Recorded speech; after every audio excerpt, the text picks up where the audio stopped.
மொழிப்போர் அன்றும் இன்றும். தமிழ்நாட்டில் ஆண்டுதோறும் ஜனவரி 25ஆம் தேதி மொழிப்போர் தியாகிகள் தினமா அனுசரிக்கப்படுது. அந்த வகையில மூலக்கொத்தளத்தில் உள்ள மொழிப்போர் தியாகிகள் நினைவிடத்துல தமிழ்நாடு முதலமைச்சர் மு.க.ஸ்டாலினும் துணை முதலமைச்சர் உதயநிதி ஸ்டாலினும் அஞ்சலி செலுத்தியிருக்காங்க. முதலமைச்சர் மு.க.ஸ்டாலின் அவரோட எக்ஸ்தல பதிவில் அன்றும் இன்றும் என்றும் ஹிந்திக்கு இடமில்லை அப்படின்னும் ஹிந்தி திணிப்பை என்றும் எதிர்ப்போம்னும் பதிவிட்டிருக்காரு. மத்தியில எந்த கட்சி ஆட்சியில இருந்தாலும் ஹிந்தி தான் இந்தியாவின் பொது மொழின்ற கருத்து முன்வைக்கப்படுறதும் அதுக்கு தமிழ்நாட்டில இருந்து கடும் எதிர்ப்பு கிளம்புவதும் ஒரு தொடர்கதையாவே இருந்து வருது. இந்தியாவில் மற்ற மாநிலங்களை விட தமிழ்நாட்டில இருந்து மட்டும் ஹிந்தி மொழிக்கு எப்போதும் எதிர்ப்பு வரது ஏன்? தமிழ்நாட்டு மக்களுக்கு ஹிந்தி மொழி கற்கிறதுக்கான வாய்ப்பு மறுக்கப்படுதா? மொழி வைத்து கட்சிகள் அரசியல் செய்யுதா? இதையெல்லாம் தான் ஸ்பாட்லைட்ல பார்க்க போறோம். தமிழ்நாட்டில் ஹிந்தி திணிப்புக்கு எதிரான போராட்டம் இன்னைக்கு நேற்று தொடங்கினதில்லை. 1937 ராஜாஜி தலைமையிலான காங்கிரஸ் அரசு பள்ளிகளில் ஹிந்தி மொழியை கட்டாய பாடமாக்குறோம்னு சொன்னப்ப பெரிய எதிர்ப்பு கிளம்புச்சு. போராட்டங்களில் ஈடுபட்டவங்களை கைது பண்றது, அவங்க மேல கிரிமினல் நடவடிக்கை எடுக்கிறதுன்னு ராஜாஜி அரசு கடும் அடக்குமுறைகளை கையாண்டுச்சு. இதுல நடராசன், தாளமுத்துன்ற 2 இளைஞர்கள் உயிரிழந்தாங்க.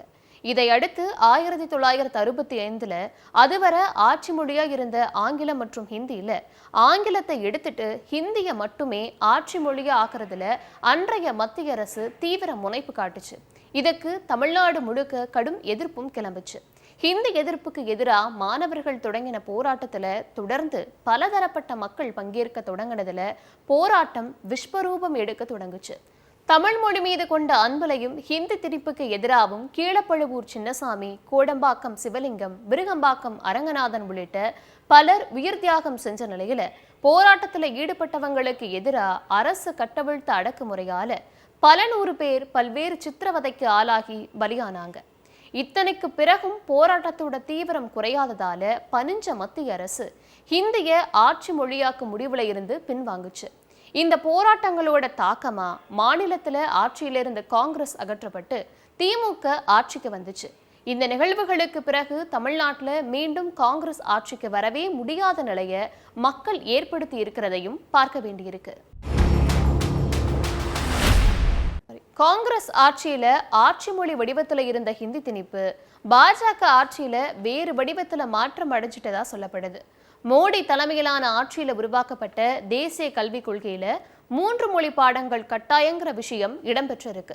மாணவர்களோட எதிர்காலத்தை கருத்துல கொண்டு 3 மொழிகள் அவசியம்ங்கிறத மத்திய அரசு சொல்லிட்டு வர நிலையில ஹிந்தி மற்றும் சமஸ்கிருதத்தை திணிக்க அரசு வேறு வடிவத்தை கையில் எடுத்திருக்கிறதா சொல்லப்படுது. மும்மொழி கொள்கைன்றது மாணவர்கள் விருப்பத்திற்கான மொழி தேர்வுதான்னும் ஏழை மாணவர்கள் பிற மொழி கற்கும் சூழலை தடுக்கும் செயல்தான் மும்மொழி கொள்கைக்கு எதிரான நிலைப்பாடுன்னு மத்திய அரசு தரப்புல இருந்து வாதம் வைக்கப்படுது. உண்மையில தமிழ்நாட்டில் பிறமொழி கற்கிறதுக்கு எதிரான ஒரு சூழ்நிலை இருக்கான்றதையும் இந்த நேரத்துல பார்க்க வேண்டியது அவசியமாகுது. தமிழ்நாட்டில் ஹிந்தி மொழியை கற்க விரும்புறவங்க எந்த தடையும் இல்லாம ஹிந்தி கற்க 1918ஆம் ஆண்டுல தொடங்கப்பட்ட தட்சிண பாரத ஹிந்தி பிரச்சார சபா நூற்றாண்டை கடந்து நடைபெற்றுட்டு தான் இருக்கு. அந்த வகையில ஹிந்தி மொழி கற்க எந்த தடையும் இல்லைங்கிறத பார்க்க முடியுது. பிற மொழிகளை பொறுத்தவரை தமிழ்நாடு பள்ளி மாணவர்கள் 12ஆம் வகுப்புல தமிழ் மொழிக்கு மாற்றா எந்த மொழி பாடத்தையும் தேர்வு செய்யவும் பரீட்சை எழுதவும் தமிழ்நாடு அரசு அனுமதி வழங்கி இருக்கிறதையும் பார்க்க முடியுது. மொழின்றது ஒரு தகவல் தொடர்பு கருவிதான்னாலும் இந்தியால மட்டுமே அது ஒரு அரசியல் கருவியா பயன்படுத்தப்படுது. தமிழ்நாட்டில் இன்னும் ஒரு படி மேல போய் அது உணர்வு பூர்வமான ஒரு விஷயமா பார்க்கப்படுது. ஹிந்தி மொழியை கற்றால் வேலை கிடைக்கும்னு தொடர்ந்து சொல்லப்படுறத மறுக்கிற பொருளாதார வல்லுநர்கள் உலகளாவிய சந்தையில ஆங்கிலமே முதன்மையா இருக்கும் போது ஒரு குறிப்பிட்ட பிராந்திய மொழியை மட்டும் முன்னிலைப்படுத்துறது ஏன்னு கேள்வி எழுப்புறாங்க. கூட்டாட்சி தத்துவத்தோட அடிப்படையில ஒரு மாநிலத்து மேல அதோட விருப்பத்துக்கு மாறா எந்த மொழியையும் திணிக்கிறது அந்த மாநிலத்தோட உரிமையை பறிக்கிற செயல்ன்றது வல்லுநர்களின் கருத்தா இருக்கு. எல்லா மொழியையும் சமமா மதிக்கிறதும் அந்தந்த மாநில மக்களோட உணர்வுகளுக்கு மதிப்பளிக்கிறதும் தான் இந்தியாவோட ஒருமைப்பாட்டை வலுப்படுத்தும். பிடிச்ச மொழியை கற்கிற உரிமை அனைவருக்கும் இருக்கு. அதை தடுக்கிறதோ விருப்பமில்லாம ஒரு மொழியை திணிக்கிறதோ இல்ல மொழியை வச்சு அரசியல் செய்யறதோ ஏற்புடைய செயல் இல்லைன்றதுதான் பெரும்பாலான மக்களோட கருத்தா இருக்கு.